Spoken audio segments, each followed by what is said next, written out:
What's going on, guys? We've been talking to a lot of people within our email list about just like questions about the remote cleaning business. If you guys haven't also signed up for the email list, we have a little opt-in for you guys in the description. But a lot of you guys are in real estate. A lot of you are realtors, and then a lot of you guys are in sales. And you've been asking if starting a remote cleaning business is a good business that you guys can have outside of the other professions that you're currently doing. It's honestly the best opportunity here for you guys right now, whether you're in real estate, whether you're in sales. I mean, think about it. It's like both of those industries are commission-based only, right? So it's like, hey, you guys are waiting to like go close on a house, or you guys are waiting to go close a big ticket item for your sales gig. Whatever that is, it's super transactional. I used to be in sales. So I used to be in sales for like 2.5 years before I started my remote cleaning business. The reason why I started the cleaning business was because you can generate reoccurring cash flow. So whether the real estate market is down a little bit, you guys can go in and consistently month over month have reoccurring clients pay you money. So it's like, you'll have a couple $1,000s coming in every single month, and then every commission that you get from selling a property or closing a deal is just the cherry on top here. I mean, there's just plethora of opportunity here in this industry, and you can stack up cash real quickly. Yeah. And like the reason why I started my business, like when I told you, was because of the recurring revenue. Exactly. And if you guys watched my other video, I was telling you when I graduated college at Elon, I was kind of making money in like crypto. I had a little agency on the side where I was essentially like a connector. I was connecting people with clients, and then they were doing business with each other. But like the thing with that industry is it's kind of like sales. It's like you make a certain amount of money per month, and then like that following month it resets at zero. And like that's the same experience that Mark had when he was working at his startup in Miami. But like the recurring revenue is very important, and kind of like what you were saying about the real estate. If you guys are connected with a lot of the property managers in your area, then you can leverage those relationships with the cleaning business that you build a foundation for, because there's a lot of people that have Airbnbs, and from my understanding, from what we've dealt with the relationships that we have in the Miami business and the national businesses, these people that have 1 or even 10 Airbnb properties, the biggest pain point that they have is finding good cleaners. Exactly. I mean, property management is one of like the biggest problems. And it's like you guys can be like a full service property management company to help out these Airbnbs. You're coming in, you're doing the cleaning, you're letting the Airbnb host know if anything's broken, out of place, restocking the soaps in the bathroom here for them. So it really allows like them to alleviate that property management aspect, and then it just allows you guys to really just generate cash flow. I mean, that was my biggest thing. I made a bunch of money in sales. My biggest thing was every single month. Like right now it's May 31st. Tomorrow's June 1st. I would be starting from zero again. But now with my cleaning business, I have tens of thousands of dollars on the books for the month of June before the month even started. Yeah.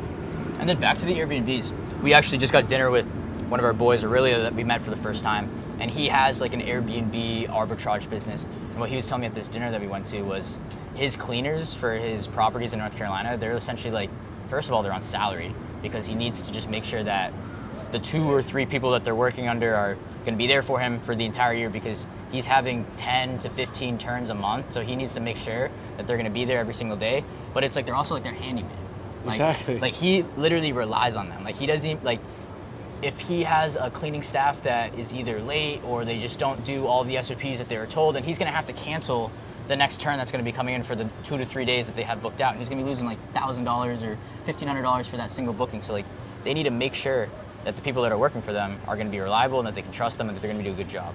It's such a value add. I mean, even when like I was just having conversations with Airbnb host himself, it's like, okay, they're looking for a reliable cleaner. And then it's like, what if the toilet goes down? What if like, hey, a towel rack falls off? It's like, if you have like a go-to like handyman service for them, and you can be a one-stop fits all for them, you can charge premium rates here for your service, because they're looking for the convenience factor of, it's like, okay, I can call one person and they'll fix all my problems. Plus it's like, if you provide that service for just one relationship in the Airbnb space, they're going to refer you to everyone in their network. First of all, that's only if they know that if you have a plethora of cleaners, because if you're doing a great job for them, then they're not going to be like, oh yeah, like here's like 3 of my buddies that have 5 Airbnbs. They're not going to do that, because they're not going to want you to take their cleaners from them. But like if you build an empire underneath yourself, where like we have students in DSA that have, like Parker, for example, he has 12 different cleaning teams under his business.